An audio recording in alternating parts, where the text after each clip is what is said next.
Welcome to the banker lamp. Please enjoy the video. Hello and welcome. In this video, I will explain how to remove an Audi TT wing mirror. This process is straightforward with the right approach.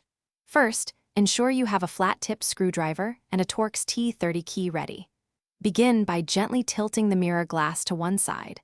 Then, carefully insert your prying tool or fingers behind the inner edge of the glass and pull it away from the housing.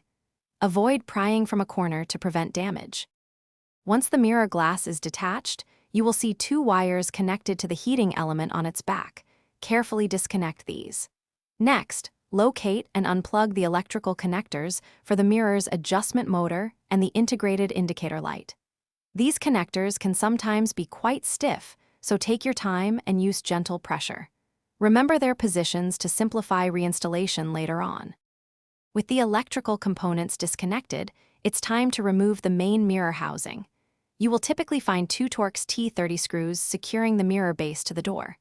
Remove these screws. Some models may also have a security screw.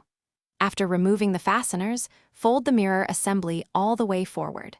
Then, gently pull the entire mirror housing upward and away from its mounting base on the door. To reassemble, simply reverse the removal steps. Carefully feed all electrical wires back through the housing and connect them securely. Ensure the mirror base is properly aligned before reinserting and tightening the two Torx T30 screws. Once everything is back in place, perform a thorough check. Verify that the mirror adjusts correctly, the heating element functions, and the indicator light operates as expected.